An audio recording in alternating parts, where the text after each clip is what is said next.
ಮಾನಸ ವನದಿಯೊಳಗೆ ತ್ರಿಭುವಿ ಜಿಲ್ಲೆಯ ಗಾನತರಂಗ ಮಾನಸ ವನದಿಯೊಳಗೆ ತ್ರಿಭುವಿ ಜಿಲ್ಲೆಯ ಘನತರಂಗ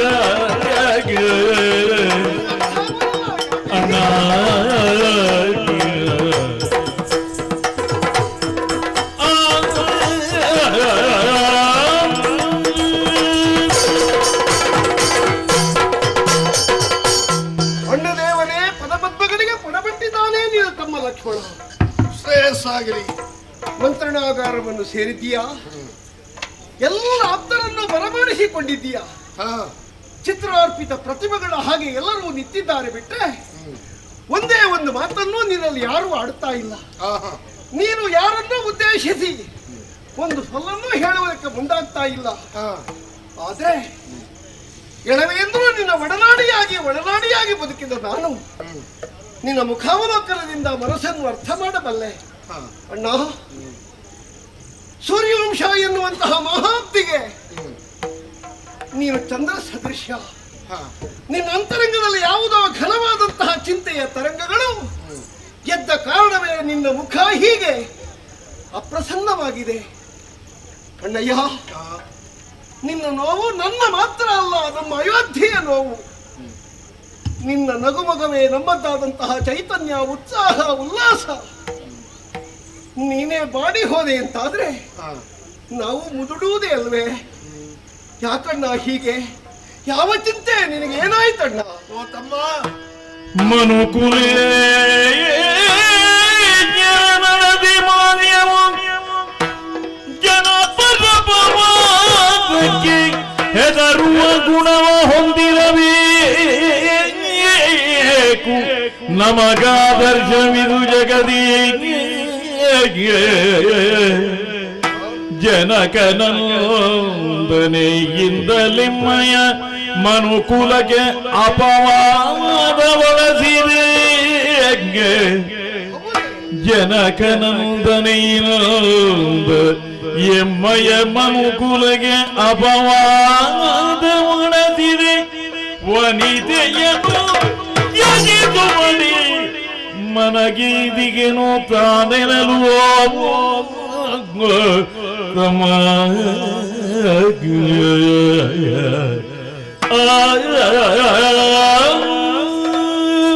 ಸಹೋದರ ಅಣ್ಣದೇವ, ಉಳಿದವರ್ಯಾರೂ ಮಾತಾಡ್ಲಿಲ್ಲ.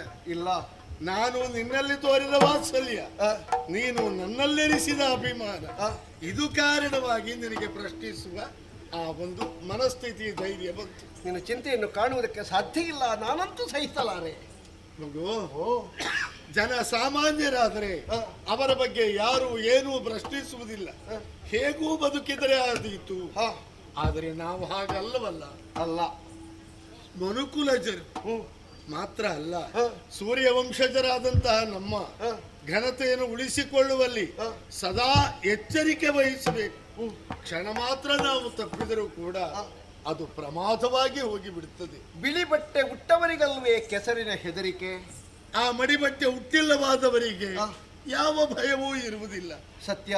ನಮ್ಮ ಮನೆತನದಲ್ಲಿ ಆಗಿ ಹೋದವರೆಲ್ಲ ಸಾಮಾನ್ಯರೇನೂ ಅಲ್ಲ. ಅಲ್ಲ, ಜನಜೀವನ ಹೇಗಿರಬೇಕು ಎನ್ನುವುದಾಗಿ ಮನುಷ್ಯ ಲೋಕಕ್ಕೆ ಸಂಸ್ಕೃತಿ ಏನು ಅನ್ನುವುದನ್ನು ತೋರಿಸಿಕೊಟ್ಟ ಆ ಮನುಸ್ಮೃತಿ ಅಲ್ಲಿಂದನೇ ಆರಂಭ ಆಗಿದೆ.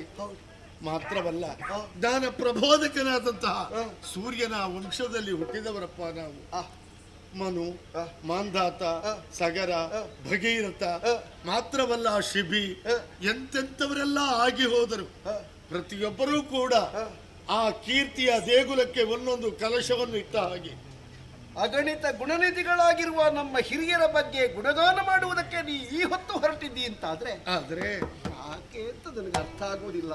ಲಕ್ಷ್ಮಣ, ಅವರು ಉಳಿಸಿ ಬೆಳೆಸಿ ಬೆಳಗಿಸಿದ ಆ ಕೀರ್ತಿ ಏನಿದೆಯೋ ಅದಕ್ಕೆ ಕಳಂಕ ಬಾರದ ಹಾಗೆ ನಮ್ಮ ಬದುಕು ಇರ್ಬೇಕಲ್ಲ ತಮ್ಮ. ಉಂಟಲ್ಲ, ಏನಾಯ್ತು ಅದಕ್ಕೆ? ಇಲ್ಲ, ಅದಕ್ಕೊಂದು ಕಳಂಕ ಬಂದು ಹೋಗಿದೆ. ಕಳಂಕವೇ? ಹೌದು. ಯಾರಿಂದ, ಯಾವಾಗ, ಯಾಕಾಗಿ? ಬೇರೆ ಯಾರಿಂದಲೂ ಅಲ್ಲ, ಮತ್ತೆ ಜನಕಜೆಯಿಂದ. ಯಾವ ರೀತಿ ಅಣ್ಣ? ಮಗು, ನಾವು ಹೀಗೆಯೇ ಸತಿಪತಿಯರು ವಿಹಾರಕ್ಕಾಗಿ ವನಾಂತರದಲ್ಲಿ ಇದ್ದಾಗ ನಮ್ಮ ಆಪ್ತನಾದಂತಹ ಭದ್ರಬಂಧು ಹೇಳಿದ ಒಂದು ಮಾತು ಏನಂತೆ? ಯಾವನೋ ಒಬ್ಬ ಮಡಿವಾಳ ತವರ ಮನೆಗೆ ಹೋದ ಹೆಂಡತಿ ಹೇಳಿದ ಸಮಯಕ್ಕೆ ಬರಲಿಲ್ಲ, ತಡವಾಗಿ ಬಂದ್ಲು ಅಂತ ಅವಳನ್ನು ಗದರಿಸಿದ್ದಂತೆ. ಆಗ ಅವಳು ಹೇಳಿದ್ಲು, ಏನಂತೆ? ಸ್ವಲ್ಪ ತಡವಾಗಿ ಆದ್ರೂ ನಾನು ಬಂದಿದ್ದೇನೆ, ನನ್ನನ್ನು ಈ ರೀತಿಯಲ್ಲಿ ನೀವು ನಿರಾಕರಿಸುವುದು, ತಿರಸ್ಕರಿಸುವುದು ಸರಿಯಲ್ಲ. ಎಷ್ಟು ಸಮಯ ಅಸುರನ ಸ್ಥಾನದಲ್ಲಿ ಅಂದರೆ ಲಂಕೆಯಲ್ಲಿದ್ದ ಆ ಸೀತಾದೇವಿಯನ್ನು ರಾಮ ಪರಿಗ್ರಹಿಸಲಿಲ್ಲವೇ? ನೀವ್ಯಾಕೆ ನನ್ನನ್ನು ಅಂಗೀಕರಿಸಬಾರದು ಅಂತ ಕೇಳಿಕೊಂಡಂತೆ ಅವಳನ್ನು ಅವಳು ಸಮರ್ಥಿಸುವುದಕ್ಕೆ ನಮ್ಮ ಕಥೆಯನ್ನು ಹೇಳಿರಬಹುದು. ಹೇಳಿದ್ಲು. ಅದಕ್ಕೇನೀಗ? ಅದಕ್ಕೆ ಅವ ಕೊಟ್ಟ ಉತ್ತರ ಉಂಟಲ್ಲ ತಮ್ಮ, ಹೇಳುವುದಕ್ಕೆ ನಾಲಿಗೆ ತಡವರಿಸ್ತಾ ಇದೆ. ಏನಣ್ಣ, ಏನ್ ಮಾಡಿದ? ಸೀತೆಯನ್ನು ರಾಮ ಸ್ವೀಕರಿಸಿರಬಹುದು, ನಿನ್ನನ್ನು ನಾನು ಸ್ವೀಕರಿಸಬೇಕಾದ್ರೆ ರಾಮನಂತೆ ಹುಚ್ಚನಲ್ಲ ನಾನು. ಹಾಗೆ ಹೇಳಿದ್ರೆ ಹೇಳಿದನಂತೆ. ಅದಕ್ಕೆ ಭದ್ರ ಈ ವಿಷಯ ನನ್ನಲ್ಲಿ ಹೇಳಿದ. ಅನಾಗರಿಕನಾದವನು ಯಾರ ಮುಂದೆ ಏನಾಡಬಹುದು, ಹೇಗಾಡಬಹುದು ಎನ್ನುವುದನ್ನು ತಿಳಿಯದೆ ಮನಸ್ಸಿನಲ್ಲಿದ್ದದ್ದನ್ನು ಬಾಯ್ಬಿಟ್ಟು ಹೇಳಿಬಿಟ್ಟ. ಲಕ್ಷ್ಮಣ, ಎಷ್ಟು ಜನರ ಮನಸ್ಸಿನಲ್ಲಿ ಸೀತೆಯನ್ನು ನಾನು ಅಂಗೀಕರಿಸಿದ ಬಗ್ಗೆ ಅಸಮಾಧಾನ ಇದೆ ಎಂದು ನಮಗಂತೂ ತಿಳಿದಿಲ್ಲ.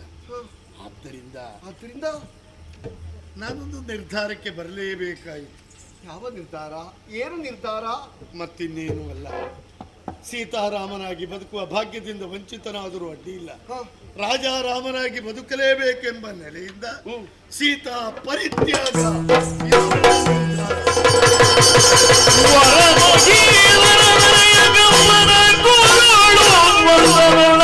ಲಕ್ಷ್ಮಣ ಹರ ಹರ ಎಂದೊರನೇ ಕೆಡೆದು ಮಳಿಸಿದನು ಮರದಿ.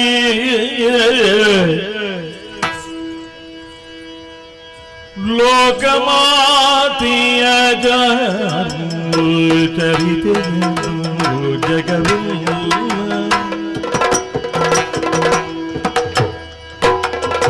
ಏಕಮತದಿ ಪೊಗೆಟುವುದು ಚಾರು ಚರಿತೆಯನು ಜಗವೆಲ್ಲ ಏಕಮನದಿಯು ಪೊಗಳುವುದು. ನಾಕವಾಸಿಗಳು ತಗ ಕಂಡಿಕರು ಪಾವಕನ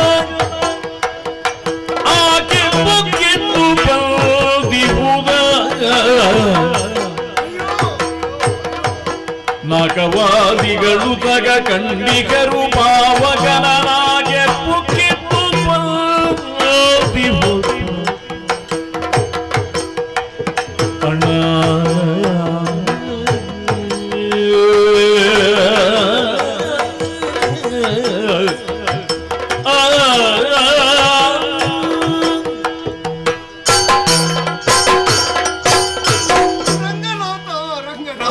ಸಹಿಸುವುದಕ್ಕೆ ಸಾಧ್ಯ ಇಲ್ಲ ಸ್ವಾಮಿ.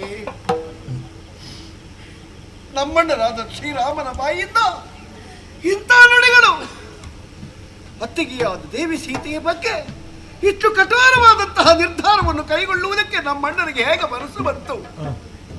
ಚಾರುಚರಿತೆಯಾದ, ಲೋಕಮಾತೆಯಾದ, ಪಾವನೆಯಾದ, ಶುದ್ಧಾತ್ಮಕಿಯಾದಂತಹ ದೇವಿ ಸೀತೆ ಕಳಂಕಿತೆಯೇ ಅಲ್ಲ. ಇಲ್ಲ, ಅವಳದ್ದಾದಂತಹ ಪಾತಿವ್ರತ್ಯ ಏನು, ಅವಳ ಸದಾಚಾರತೆ ಏನು, ಅವಳ ಸಂದಣತೆ ಏನು ಎನ್ನುವುದು ನಾವೆಲ್ಲ ಕಣ್ಣಾರೆ ಕಂಡ ಸಂಗತಿ. ನಮ್ಮಣ್ಣನೇ ರಾವಣಾದಿಗಳನ್ನು ಸಂಹಾರ ಮಾಡಿ ದೇವಿ ಸೀತೆಯ ಬಂಧವನ್ನು ಮುಕ್ತಿಗೊಳಿಸಿ ಅವಳು ಸ್ವತಂತ್ರಳಾಗುವ ಹಾಗೆ ಮಾಡಿದಾಗ ಒಂದು ಪ್ರಶ್ನೆ ಬಂದಿತ್ತು, ಅವಳನ್ನು ಪರಿಗ್ರಹಿಸುವುದಕ್ಕೆ ಸಾಧ್ಯವೇ? ಕಳನ ಬಂಧನದಲ್ಲಿದ್ದಂತಹ ಅವಳು ನಮಗೆ ಸ್ವೀಕಾರ ಯೋಗ್ಯಳೆ. ಇದನ್ನು ದೂರೀಕರಿಸುವ ಉದ್ದೇಶದಲ್ಲಿ ನಮ್ಮ ತಾಯಿಯಾದಂತಹ ದೇವಿ ಸೀತೆ ನನ್ನಲ್ಲೇ ಹೇಳಿದ್ರು, ಲಕ್ಷ್ಮಣ, ಅಗ್ನಿಕುಂಡವನ್ನು ನಿರ್ಮಾಣ ಮಾಡು, ನಾನದಕ್ಕೆ ನನ್ನನ್ನು ಅರ್ಪಿಸ್ತೇನೆ ಅಂತ ಹೇಳಿದ ಮಾತು ಈಗಲೂ ಕೇಳುತ್ತದೆ ನನಗೆ. ನಾನೇ ಶರಪ್ರಯೋಗ ಮಾಡಿ ಅಗ್ನಿಯನ್ನು ಪ್ರತಿಷ್ಠಾಪಿಸಿ ನಮ್ಮ ತಾಯಿ ಹೋಗುವುದಕ್ಕೆ ಅನುಕೂಲವನ್ನು ಮಾಡಿಕೊಟ್ಟೆನಾದರೆ ದಗದಗನೆ ಉರಿಯುತ್ತಿರುವಂತಹ ಕೆನ್ನಾಲಿಗೆಗೆ ತನ್ನನ್ನು ತಾನು ಸಮರ್ಪಿಸಿಕೊಂಡಂತಹ ದೇವಿ ಸೀತೆ ಮುಡಿದ ಹೂ ಬಾಡದ ಹಾಗೆ, ಮೈಯ ಬಣ್ಣ ಬದಲಾಗದ ಹಾಗೆ, ಪಾವಕರನ್ನು ಹೊಕ್ಕರು ಎದ್ದು ಬಂದಿರುವಂತಹ ಕಳಂಕರಹಿತೆಯಾದ, ಪಾಪವೇ ಶೋಕದಿರುವಂತಹ ಪುಣ್ಯಾತ್ಮೆ ಈ ಕಣ್ಣುಗಳಲ್ಲಿ ಕಂಡು ಬಂದವಳು.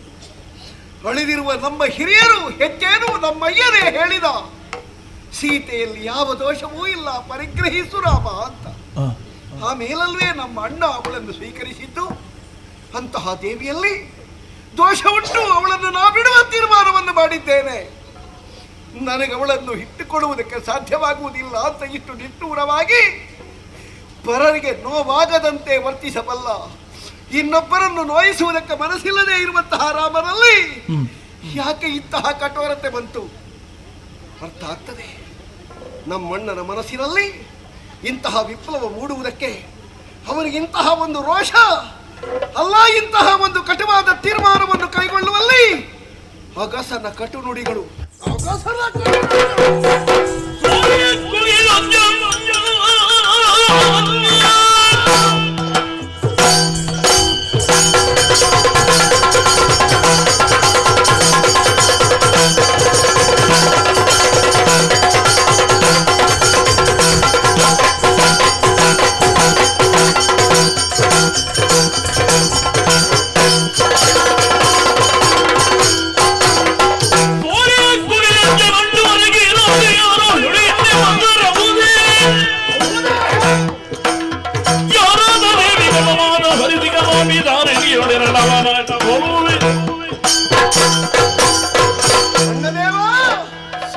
ಕ್ಷೀರಾಬ್ದಿಯನ್ನು ಹಾಳು ಮಾಡಬೇಕು ಎನ್ನುವಂತಹ ಉದ್ದೇಶದಲ್ಲಿ ಹುಡಿ ಹಿಂಡಿದ್ರೆ ಹಾಲಿನ ಕಡಲು ಹಾಳಾಗುವುದಕ್ಕೆ ಸಾಧ್ಯವೇ? ಸೂರ್ಯನಿಗೆ ಎಂಜಲಾಗಬೇಕು ಅಂತ ಮೇಲ್ಮುಖವಾಗಿ ನೋಡಿ ಯಾರಾದರೂ ಉಗುಳಿದ್ರೆ ಭಗವಂತನಾದ ಪ್ರಭಾಕರನಿಗೆ ಎಂಜ ಅಂಟಿಸುವುದಕ್ಕೆ ಸಾಧ್ಯವೇ ಅಣ್ಣ? ನಿಷ್ಕಳಂಕರಾದಂತಹ ನಿನ್ನ ಮೇಲೆ ಅಥವಾ ನಿನ್ನ ಸಂಸಾರದಲ್ಲಿ ಈ ತರನಾದಂತಹ ಹುಡುಕನ್ನು ಪಳಕನ್ನು ಹುಡುಕಿದಂತಹ ಅಗಸ ಎಲ್ಲೇ ಇರಲಿ ಅವರ ತಲೆ ಕೊಡುವುದು ತರವೇ ನೀವಿಲ್ಲ, ಇಳೆಯ ಬಗೆಗೆ ಕರಿ ಕಲೆ ಎಂಬುದಿಲ್ಲ, ತಿಳಿದಿಗೇನಾದರೂ ದಾರಿ ಬೇರಿಲ್ಲ, ಕುಲಕೀರ್ತಿ ಹಿರಿದಲ್ಲದಿ ನದಿಯಲ್ಲ, ಕಳವಳ ಕೊಡುವುದೇ ತಿರಪಿನಿವೆಲ್ಲ.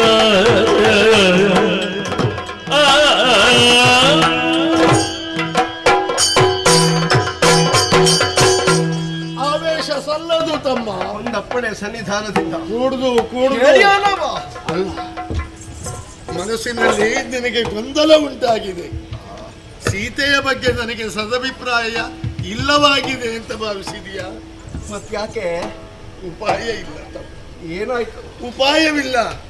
ಈ ಸಂದರ್ಭದಲ್ಲಿ ನೀನು ಕಳವಳಗೊಳ್ಳಲು ಬಾರದು, ಉದ್ವೇಗಕ್ಕೆ ಅಧೀನರಾಗಲು ಬಾರದು.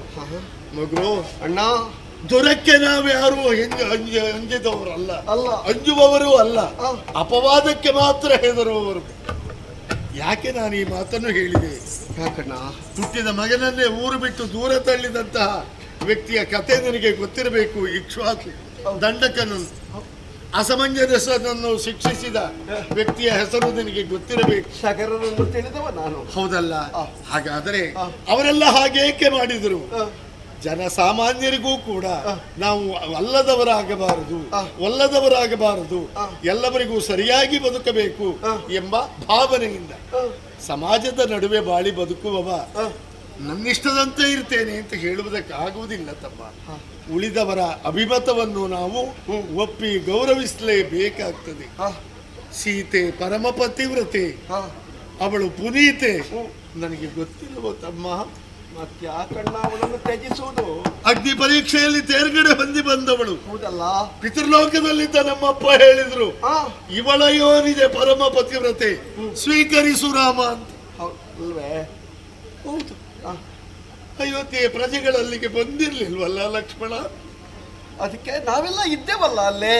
ಸಾಕಾಗುವುದಿಲ್ವಲ್ಲ? ಪಿತೃಲೋಕವೇ ಇಳಿದು ಬಂತಲ್ಲ, ಅದು ಸಾಕಾಗುವುದಿಲ್ವೇ? ನಮಗೆ ಸಾಕು, ನಮ್ಮ ನಾಡಿನ ಪ್ರಜಾವರ್ಗಕ್ಕೆ ಸಾಕಿ.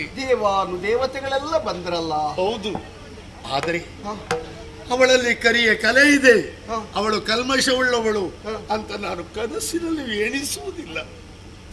ಆದರೆ ಅನಿವಾರ್ಯವಾಗಿ ಪ್ರಜಾರಂಜಕನಾಗಿ ರಾಮರಾಜ್ಯ ಇದು ಕ್ಷೇಮ ರಾಜ್ಯವಾಗಿ ಉಳಿಯಬೇಕು ಅಂತ ಆದರೆ ಸೀತೆಯನ್ನು ತ್ಯಜಿಸುವುದು ನನಗೆ ಅನಿವಾರ್ಯ. ಇದು ಅವಳಿಗೆ ಕೊಡುವ ಶಿಕ್ಷೆ ಅಂತ ನೀನು ಭಾವಿಸಬೇಡ. ಅವಳನ್ನು ಬಿಡಬೇಕು ಅಂತ ಅದರೊಂದು ಕಾರಣ ಹೇಳಬೇಕಲ್ಲ. ಅವಳಲ್ಲಿ ತುಂಬು ಗರ್ಭಿಣಿ ಬೇರೆ. ಹೌದು, ಒಂದು ಅವಕಾಶ ಅವಳೇ ಕಲ್ಪಿಸಿ ಕೊಟ್ಟಿದ್ದಾಳ. ಯಾವುದನ್ನ?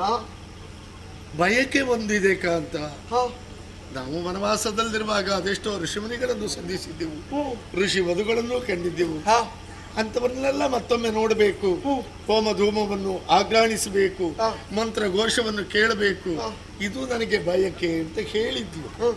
ನೋಡೋಣ, ಸದ್ಯವೇ ಆ ವ್ಯವಸ್ಥೆ ಮಾಡ್ತೇನೆ ಅಂತ ಹೇಳಿದ್ವು.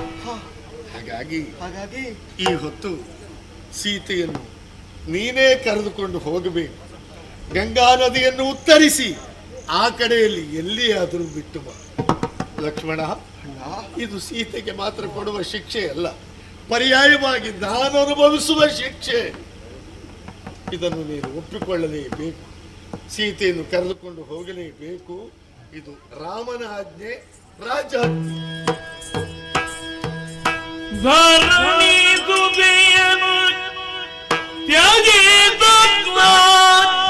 ನರುಗಿ ರಾಘವನಿತು ನಡೆಯಲು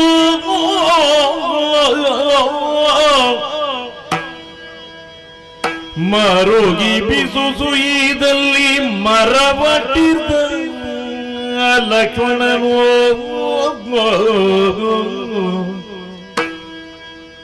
ಧರಣಿ ಜಯ ತೊರೆದಾದರುಳಿಸುವ ತರಣಿ ಕುಲದಿ ಕೀರ್ತಿಸುವುದವ ಓಡುವ ಕಂಬದ ಕಾಯಕವುದನಗಾಯ್ತೆನುತ ಮರುಗಿ ತರಣಿ ಕುಲದಿ ಕೀರ್ತಿಸೌಧವ ಹೊರುವ ಕಂಬದ ಕಾಯಕವು ತನಗಾಯ್ತೆನುತ ಮರುಗಿ ರಾಮ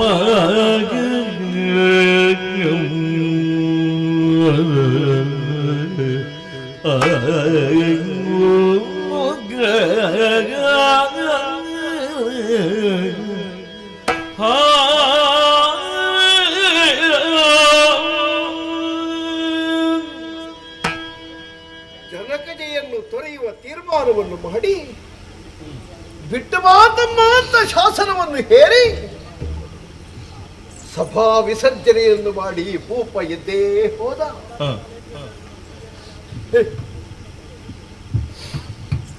ಕುಲೋನ್ನತಿ, ಮನೆತನದ ಮಾನ, ನಮ್ಮ ವಂಶದ ಗೌರವ, ಘನತರ ಚಕ್ರವರ್ತಿಗಳಾಳಿದಂತಹ ಇಕ್ಷ್ವಾಕು ವಂಶದ ಮೇಲ್ಮೆ ಏನುಂಟು ಅದನ್ನು ಉಳಿಸಬೇಕು ಅಂತಾದ್ರೆ ತಮ್ಮ, ನಮ್ಮನ್ನು ನಾವು ಶಿಕ್ಷಿಸಿಕೊಂಡ್ರೂ ತೊಂದರೆ ಇಲ್ಲ, ಸೀತೆಯನ್ನು ಬಿಟ್ಟು ಬಾ. ಘನತರವಾದ ಕೀರ್ತಿಯ ಕಲಶವನ್ನು ಹೊತ್ತಿರುವಂತಹ ಇಕ್ಷ್ವಾಕು ವಂಶದ ಮಹಾಸೌಧ ಇದು ಕುಸಿಯದಂತೆ ಬರದಂತೆ ಕಾಯ್ದುಕೊಳ್ಬೇಕು ಅಂತಾದ್ರೆ ಅದಕ್ಕೆ ಆಧಾರವಾಗಿರುವ ಸ್ತಂಭಗಳು ಬೇಕೇ ಬೇಕು. ಈ ಹೊತ್ತು ಮಣ್ಣಲ್ಲಿ ಮಣ್ಣಾಗಿ ಹೋಗಬಹುದಾದ, ಕೀರ್ತಿಯ ಕಲಶವನ್ನು ಆಧರಿಸದಿಲ್ಲಬಹುದಾದ ಕಂಬ ಮಾತ್ರ ನಾನು. ನಿರ್ಜೀವವಾದ ಕಂಬ ತನ್ನ ಮೇಲೆ ಏನು ಹೇರಿದ್ರೂ, ಎಷ್ಟು ಒತ್ತಡ ಇದ್ರೂ ಮತ್ತೊಬ್ಬರಲ್ಲಿ ಹೇಳುವುದಕ್ಕೆ ಸಾಧ್ಯ ಇಲ್ಲದೆ ಮೂಕವಾಗಿ ತನ್ನಲ್ಲಿ ತಾನೆಲ್ಲವನ್ನು ಅನುಭವಿಸುತ್ತಾ ತನ್ನ ಗಟ್ಟಿತನ ಕಳಚಿಕೊಳ್ಳುವ ಹೊತ್ತಿನಲ್ಲಿ ಕುಸಿದು ಬೀಳುತ್ತದೆ. ಅದಕ್ಕಿಂತ ಹೆಚ್ಚು ನಮಗೇನೂ ಇಲ್ಲ, ಯಾವುದೂ ಇಲ್ಲ. ಯಾವ ಮಾತನ್ನು ವಿಮರ್ಶಿಸದೆ ವಿವೇಚಿಸದೆ ನಮ್ಮನ್ನು ಆಡುವವನಲ್ಲ. ಒಂದು ಬಾರಿ ನಿರ್ಧಾರ ಮಾಡಿ ಅವ ಹೇಳಿಬಿಟ್ಟ ಅಂತಾದ್ರೆ ಅದು ನಮ್ಮಿಂದ ಪಾಲಿಸಲ್ಪಡಲೇಬೇಕು. ಜೀವಮಾನದಲ್ಲಿ ಒಮ್ಮೆ ತಪ್ಪಿದ್ದೆ ನಾನು, ಒಂದೇ ಒಂದ್ಸಲ ನಾನು ತಪ್ಪಿದ್ದೆ. ಆ ತಪ್ಪಿದ ಸಲ ನಮ್ಮ ಬದುಕಿನಲ್ಲಿ ಪ್ರತಿಯೊಂದು ಸಲವೂ ಕಾಡುತ್ತದೆ, ಚುಚ್ಚುತ್ತದೆ, ಕೆಣಕುತ್ತದೆ, ನಮ್ಮನ್ನು ಹೀಯಾಳಿಸುತ್ತದೆ. ತಮ್ಮ ನಾ ಹೋಗಿ ಬರುವಲ್ಲಿವರೆಗೆ ನಿನ್ನ ಅತ್ತಿಗೆಯನ್ನು ನೀ ಕಾದುಕೊಂಡಿರು ಅಂತ ಹೇಳಿದ್ದ ಆ ಕಾಡಿನಲ್ಲಿ. ಹಾ ಲಕ್ಷ್ಮಣ, ಓ ಸೀತಾ ಅಂತ ಕರೆದ ಧ್ವನಿಯನ್ನು ಕೇಳಿ ಪ್ರಮಿತನಾಗಿ ನಮ್ಮಣ್ಣನಿಗೆ ಕೇಳುವಂತೋ ಅಂತ ಓಡಿ ಹೋಗಿದ್ದೆ ಅತ್ತಿಗೆಯನ್ನು ಬಿಟ್ಟು ನಾನು. ಅದೇ ಕೇಡಿನಿಂದ ಕಳನಿಂದ ಅಪಹರಿಸಲ್ಪಟ್ಟಂತಹ ದೇವಿಯ ಬಗ್ಗೆ ಈಗಲೂ ಮತ್ತೆ ಒಂದೊಂದೇ ಅಪವಾದದ ವಾಕ್ಯಗಳು ಹೇಳುತ್ತಾ ಇದೆ. ಒಂದರ್ಥದಲ್ಲಿ ನಾನೇ ಕಾರಣ ಅಲ್ವೇ? ನನ್ನಿಂದಲೇ ಪರಿಮಾರ್ಜನೆಯಾಗಬೇಕು. ಅದಕ್ಕೆ ದೇವಿಯನ್ನು ಕರೆದೊಯ್ಯಬೇಕಲ್ಲ, ಕಾಡಗರ್ಭದಲ್ಲಿ ಬಿಟ್ಟು ಬರಬೇಕಲ್ಲ, ನಮ್ಮಣ್ಣನಾಜ್ಞೆಯನ್ನು ನಾನು ಪಾಲಿಸಬೇಕಲ್ಲ. ಹೊರಡುತ್ತೇನೆ, ದೇವಿ ಅಂತಃಪುರದ ಕಡೆಗೆ ನಡೆಯುತ್ತೇನೆ.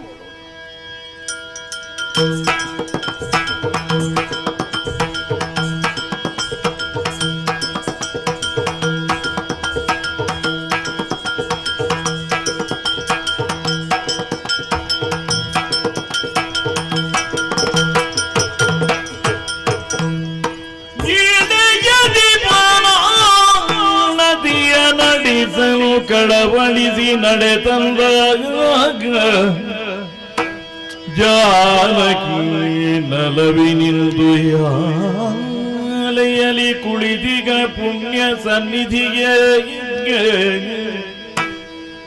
ಬಂದ ಮೈದುನನ್ನು ಕಾಣುತ್ತ ದೇವಿಯಂದು ಮುಯ್ಯಾಲೆಯ ನಿಲಿಯುತ್ತ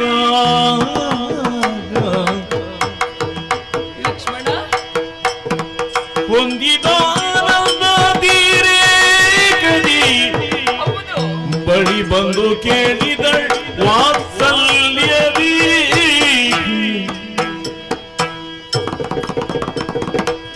ಲೇಸಾಯ್ತು ಲಕ್ಷ್ಮಣ ಬಂದೊದು ಎನ್ನ ಬೇಸರಳಿದು ದೋಷವಾದುದು ವಾದವಾಗಿದು ಹರತೀಗ ಬಂದ ಆಶಯವರು ಎನ್ನೊಡನೆ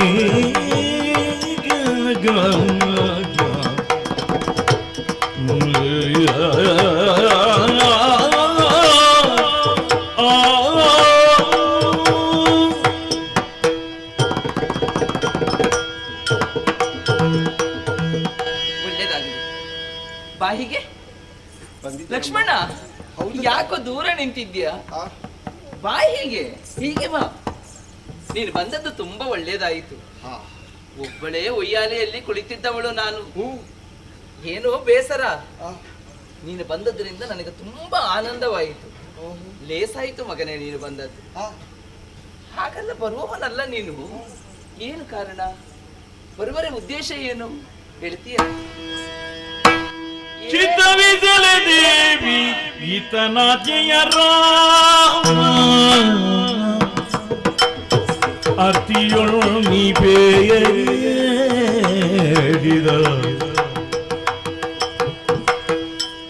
ಚಿತ್ತದಾಜಿಯ ತರ ಉತ್ತಮ ಕಾನನ ಬದ್ದ ಕೊಂಡೊಯ್ಯಿನುತ್ತ ಚಿತ್ತವಿಸಲೆ ದೇವಿ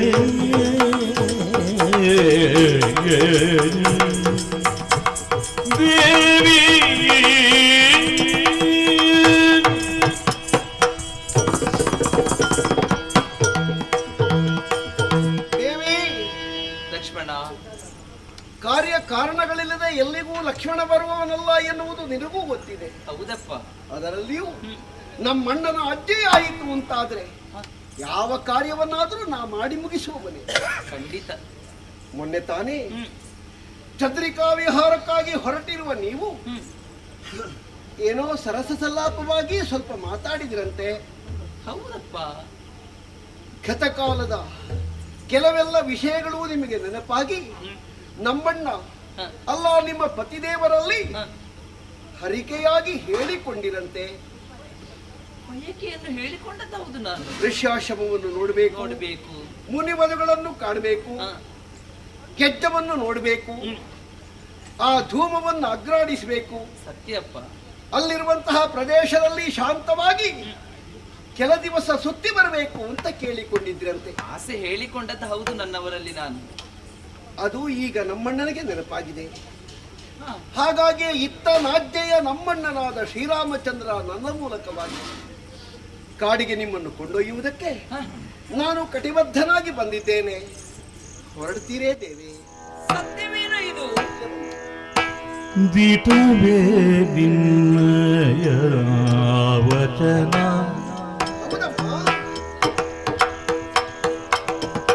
ದಿಟವೇ ನಿನ್ನಯ ವಚನ,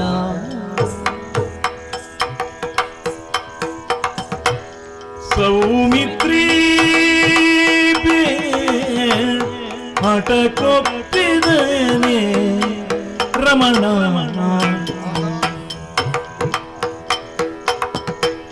ಸೌಮಿತ್ರಿ ಹಠಕೊಪ್ಪಿದನೆ ರಮಣ,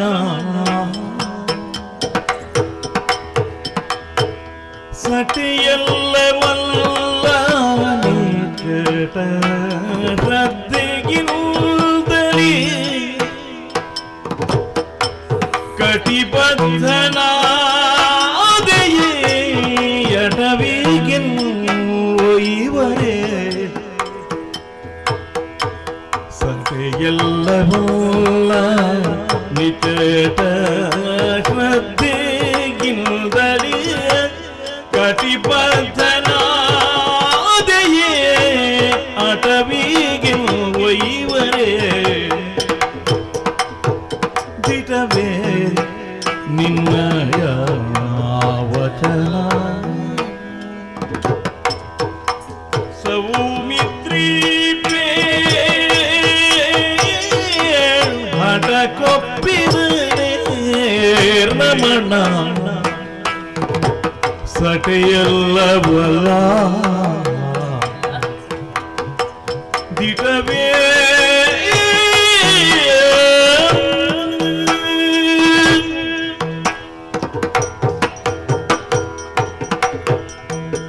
ಮೈದುನ, ನನ್ನ ಕಿವಿಗಳನ್ನೇ ನಂಬಲು ಸಾಧ್ಯ ಇಲ್ಲ ನನಗೆ. ಯಾಕಮ್ಮ? ನೀನು ಆಡುವ ಮಾತು ಸತ್ಯವೇನೇ ಇದು? ಸತ್ಯ. ಸಟೆಯಾಡುತ್ತಿಲ್ಲ ತಾನೇ? ಇಲ್ಲವಮ್ಮ. ಅಲ್ಲ, ನನ್ನವರಲ್ಲಿ ನನ್ನ ಆಸೆಯನ್ನು ನಾನು ಹೇಳಿಕೊಂಡದ್ದು ಹೌದು. ಆದಿತ್ತು ನೆರವೇರಿಸ್ತೇನೆ ಅಂತ ಹೇಳಿದ್ದಾರೆ. ಆದ್ರೆ ಇಷ್ಟು ಬೇಗ ಒಪ್ತಾರೆ ಅಂತ ನಾನು ತಿಳಿಲಿಲ್ಲ. ಅಂದ್ರೆ ನನ್ನ ಆಸೆಯನ್ನು ಅರ್ಥವಿಸಿಕೊಂಡು ಇಷ್ಟು ಬೇಗ ನನ್ನ ಆಸೆಯನ್ನು ನೆರವೇರಿಸುವುದಕ್ಕೆ ನನ್ನವರು ಮುಂದಾಗಿದ್ದಾರಂತಾದ್ರೆ ಸತ್ಯವಲ್ವೇನೋ ಇದು? ಹೇಳ್ತೇನಮ್ಮ. ನನ್ನ ಮನಸ್ಸಿಗೆ ಸಮಾಧಾನಕ್ಕಾಗಿ ನೀನು ಸಟೆಯಾಡುತ್ತಿಲ್ವಲ್ಲ ತಾನೆ? ನನಗೆ ಗೊತ್ತಾಗಬೇಕು ಅಣ್ಣ ಹೇಳದೆ. ಹಾ ಹಾ ಹಾ ಹಾ. ನೀವೇ ಮಾತಾಡಿಕೊಂಡದ್ದು ಸರಿ. ಎಷ್ಟೇ ರಾಜಕೀಯ ಸಮಸ್ಯೆಗಳಿದ್ರು ನಾನಾಡಿದ ಮಾತನ್ನು ನೆನಪಿನಲ್ಲಿ ಇರಿಸಿಕೊಂಡು ನನ್ನ ಆಸೆಯನ್ನು ನೆರವೇರಿಸುವುದಕ್ಕೆ ನಿನಗೆ ಆಜ್ಞೆಯನ್ನು ಇಟ್ಟಿದ್ದಾರಲ್ಲ, ಕಟಿಬದ್ಧನಾಗಿ ನನ್ನನ್ನು ಕಾಡಿಗೆ ಕರೆದುಕೊಂಡು ಹೋಗುವುದಕ್ಕೆ ಬಂದವನೇನೋ ನೀನು. ರಾಮಾಜ್ಞೆ. ರಾಮಾಜ್ಞೆ. ಸತ್ಯವೇನೋ ಇದು? ಸತ್ಯ. ಹಾಗಾದ್ರೆ ನನ್ನಲ್ಲೊಂದು ಮಾತಿದೆ. ಏನಮ್ಮ? ಜೊತೆಯೊಳ್ಳಾರಿದರೋ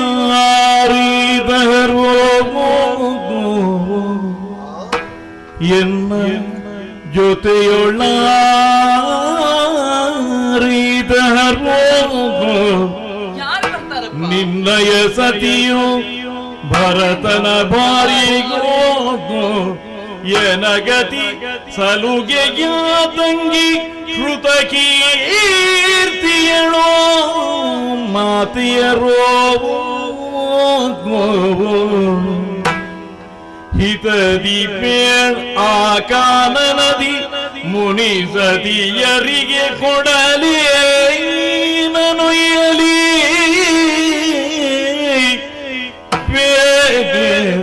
ಕಾನನದಿ ಮುನಿ ಸತಿಯರಿಗೆ ಕೊಡಲೇ ನನುಯಲಿ ಚಿತಿಯಧಿಪನೇ ನಿಂದ ಮೈಗುಣಾಗೋ ಯಾರೀತಕರು ನಿನ್ನಯ ಸತಿಯು ಭರತನ ಭಾರ್ಯೆಯೋ ಎನಗತಿ ಸಲುಗೆಯ ತಂಗಿ ಸುತ ಕೀರ್ತಿಯಳು ಮಾತೆಯರು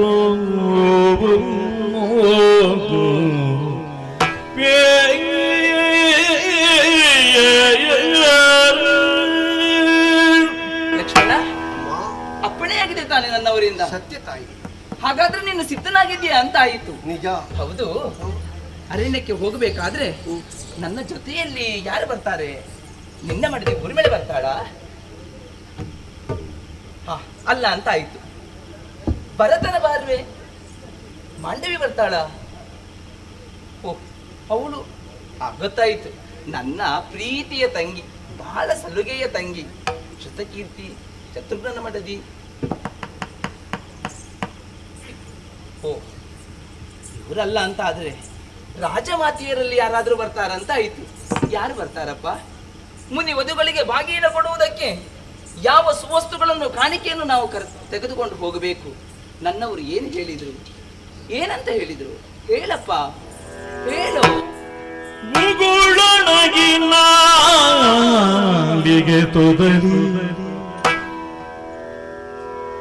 ಹುಸಿನಗೆಯ ಜವನಿಕೆಯೊಳಗೆ ದುಗುಡವ ಹುಗಿದು ಸೀತೆಯ ಪಾದಯುಗಳವನ್ನು ಓಡುತ್ತಿಂದ ಎನ್ನ ನೀ ಕಾಯಗಗೆ ನೇಮಿದೆ ಅಣ್ಣ ಪೂಜಿಹ ಗಹನ ಕಾರ್ಯಕ್ಕೆ ಅನ್ಯ ಮಾತುಗಳ ಮುಂದೆ ನೋಡದಿ ಸನ್ನುದಾಗ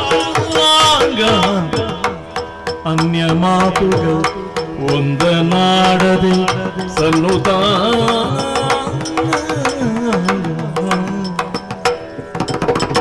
ಅಮ್ಮ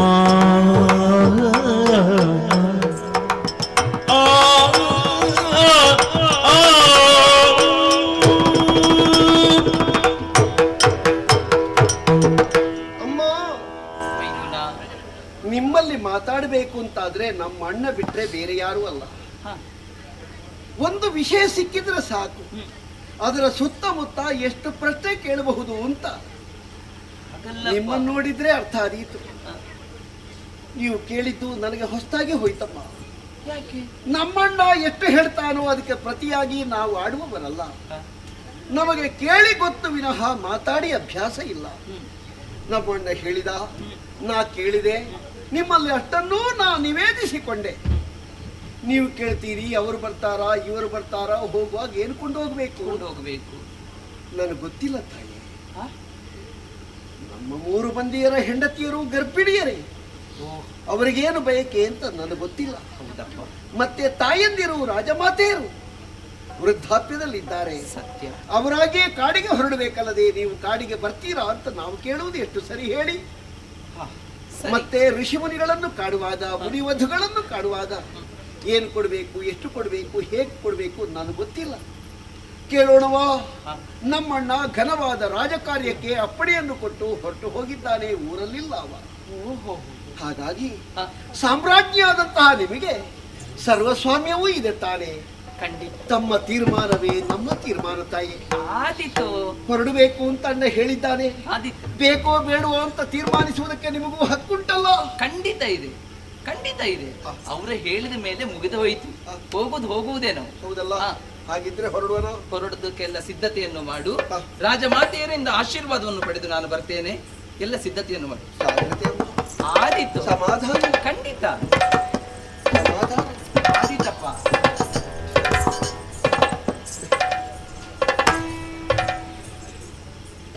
ಬೆಂಕಿಯನ್ನು ಮುಟ್ಟಿದ್ರೆ ಸುಡುತ್ತದೆ ಅಂತ ಹಾಳ ಹಸುಲೆಗೆ ಗೊತ್ತಿರುವುದಿಲ್ಲ. ಮುಕ್ತಿಯಾದಂತಹ ದೇವಿ ನಿಗಿ ನಿಗಿ ಅಂತ ಹೇಳುವ ಕೆಂಡಕ್ಕೆ ಕೈ ಹಾಕುವುದಕ್ಕೆ ಹೋದಂತೆ ಮೃತ್ಯು ಪಂಜರದಲ್ಲಿ ಕಾದು ಕುಳಿತಿರುವಂತಹ ತನ್ನ ಮೃತ್ಯು ತನ್ನ ಪ್ರಾಣವನ್ನು ಕೊಳ್ಳುವುದಕ್ಕೆ ಮುಂದಾಗ್ತದೆ ಅಂತ ಗೊತ್ತಿಲ್ಲದೆ ಇದ್ರೂ ಆ ಪಂಜರ ಬಹಳ ಚಂದ ಇದೆ ಅಂತ ಹೋಗುವುದಕ್ಕೆ ಸಂಭ್ರಮಿಸಿ ಹೊರಟ ಆಗಿದೆ ನಮ್ಮ ತಾಯಿ. ಲಕ್ಷ್ಮಣ, ಏನಪ್ಪ ನೀನು ಸಿದ್ಧತೆಯನ್ನು ಮಾಡು ಅಂತ ಹೇಳಿದ್ರೆ ನಿನ್ನಷ್ಟಕ್ಕೆ ನನಗೆಲ್ಲ ಅರ್ಥ ಆಯ್ತು. ಏನಪ್ಪ ಏನಂತ ಕೇಳ್ತೀಯ ಮತ್ತೆ? ನಿನ್ನ ಅಣ್ಣನನ್ನು ಅರೆಕ್ಷಣ ಬಿಟ್ಟಿದ್ದವಲ್ಲ ನೀನು. ಈಗ ಕಾಡಿಗೆ ನನ್ನನ್ನು ಕರೆದುಕೊಂಡು ಹೋದ್ರೆ ಅಣ್ಣನನ್ನು ಬಿಟ್ಟಿರ್ಬೇಕಾಗ್ತದಲ್ಲ ಅಂತ ಚಿಂತೆ ನಿನಗೆ. ನೋಡು, ಮಡದಿಯಾಗಿ ನಾನೇ ಹೊರಡುವುದಕ್ಕೆ ಸಿದ್ಧಳಾಗಿದ್ದೇನೆ. ನೀನು ಯಾಕೆ ಚಿಂತಿಸುವುದು ಯೋಚಿಸುವುದು ಹೇಳು? ಏನು ನಾವು ಅಲ್ಲೇ ಇರ್ತೇವ? 1-2-3 ದಿನ ಅಲ್ಲಿ ಇದ್ದು ಮತ್ತೆ ಬರುವುದಿಲ್ವ ಅರಮನೆಗೆ? ಎಲ್ಲ ಸಿದ್ಧತೆ ಆಯ್ತು, ಎಲ್ಲ ಆಗಿದೆ. ಸಂತೋಷದಿಂದ ಕಳಿಸಿಕೊಟ್ರಲ್ಲ. ಅಯ್ಯೋ, ಆವತ್ತು ನಾನು ವನವಾಸಕ್ಕೆ ಹೋಗುವಂತ ಸಂದರ್ಭದಲ್ಲಿ ಹೋಗಿ ಅವರಿಂದ ಆಶೀರ್ವಾದವನ್ನು ಪಡೆಯುವುದಕ್ಕೆ ಮುಂದಾದಾಗ ನನ್ನನ್ನು ತಡೆದವರು ಎಷ್ಟು ಮಂದಿ, ಬೇಡ ಅಂತ ಹೇಳಿದವರು ಎಷ್ಟು ಮಂದಿ. ಆದ್ರೆ ಇವತ್ತು ಹಾಗಲ್ವಪ್ಪ. ಮತ್ತೆ ನಾನು ಹೋಗಿ ವಿಚಾರವನ್ನು ತಿಳಿಸಿದಾಗ ಸಂತೋಷದಿಂದ ನನ್ನನ್ನು ಹರಸಿ ಕಳುಹಿಸಿಕೊಟ್ಟವರೇ ಹೆಚ್ಚು. ಅವತ್ತು ನಿನ್ನನ್ನು ತಡೆದರು ಯಾಕೆ ಕೇಳಿದ್ರೆ ನೀನು ಮತ್ತೆ ಬರ್ತಿ ಅಂತ ಅವರಿಗೆ ಗೊತ್ತಿರ್ಲಿಲ್ವಲ್ಲ. ಎಲ್ಲ ಹೇಳಿತ್ತು ನಾನು. ಸರಿ, ಹೊರಡೋಣಪ್ಪ. ಎಲ್ಲ ಸಿದ್ಧವಾಗಿದೆ. ಆಗಿದೆ. ಅದು ಹೊನ್ನ ರಥವು ಸಿದ್ಧವಾಗಿದೆ. ಸರಿ, ಏರು ತಾಯಿ. ನಾನೇ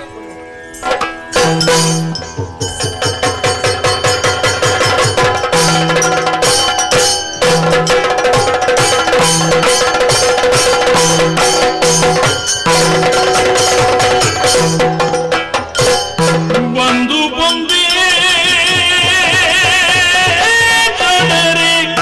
ರಥವದು ಮಂದಗತಿಯಲ್ಲಿ ಗಮಿಸಿದಾಗ, ರಥವದು ಮಂದ ಗತಿಯಲ್ಲಿ ಗಮಿಸಿದಾಗ ವಸುಂಧರಾತ್ಮಜಿ ಒಜ್ಜಿಯುಮ್ಮೆ ಮತಿರಬಾರದಲ್ಲಿಗೆ ಇಂದ್ರಜಿತು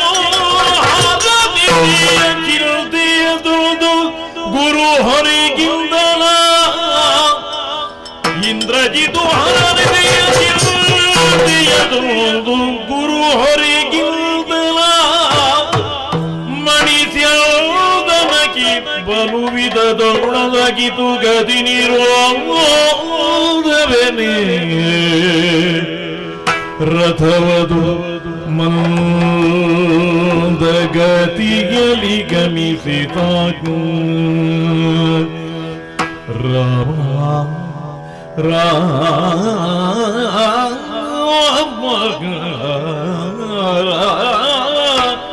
ರಾಮ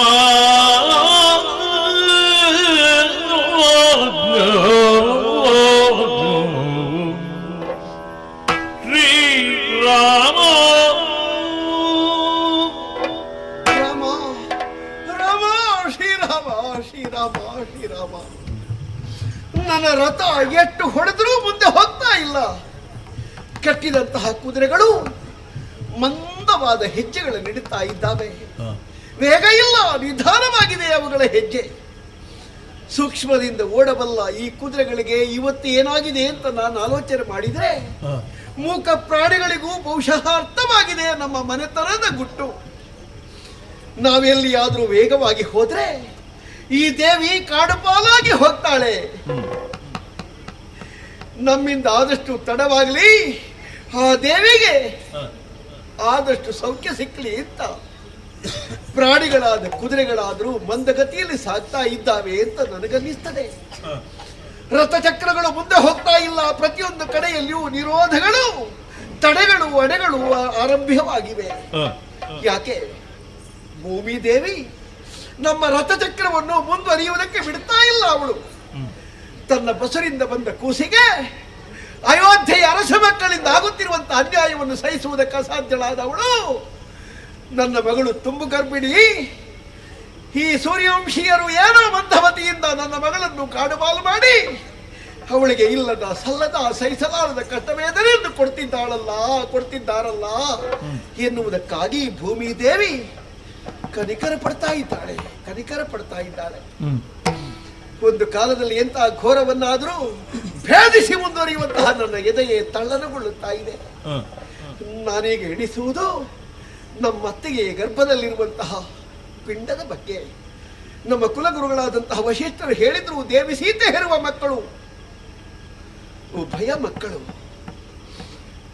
ಆ ಯಮಳ ಪಿಂಡಗಳು ಪಾಪ ರಕ್ತದ ಮುದ್ದೆಗಳು, ನಿಷ್ಪಾಪಿಗಳು ಒಳಗೆ ಮಲಗಿ ಇದನ್ನು ಎಣಿಸಿ ನಮ್ಮ ಅಪ್ಪ ಅಪ್ಪಣೆ ಮಾಡಿದ. ನಮ್ಮ ಚಿಕ್ಕಪ್ಪ ಈ ಕಣ್ಣಲ್ಲಿ ರಕ್ತ ಇಲ್ಲದವರಂತೆ ನಮ್ಮ ತಾಯಿಯನ್ನು ಹೊತ್ತೊಯ್ಯುತ್ತಾ ಇದ್ದಾನೆ. ಅಮ್ಮ ಕಾಡು ಪಾಲಾದ್ರೆ ನಮ್ಮ ಗತಿ ನಾಳೆಗೆ ಏನೋ ಅಂತ ಹೇಳಿ ಕಟ್ಟಿದ ಮುಟ್ಟಿಯಿಂದ ತನ್ನ ಮೈಯ ನೋವುಗಳೇ ಪಡೆದುಕೊಳ್ಳುತ್ತಾ ಇದ್ದಾವೋ ನನಗೆ ಗೊತ್ತಿಲ್ಲ. ಈ ಪಾಪವನ್ನು ಸಹಿಸಿ ಈ ತಾಪವನ್ನು ಹಿಡಿದುಕೊಂಡು ನಾ ಹೇಗೆ ಹೊಡೆಯಲಿ ರಾಮ? ಲಕ್ಷ್ಮಣ, ಏನು ಮಾರ್ಗ ತಪ್ಪಿದ್ದೇನು? ಇಲ್ಲವಮ್ಮ, ದಾರಿ ತಪ್ಪಲಿಲ್ಲ. ಹೊಡಿತೇನೆ.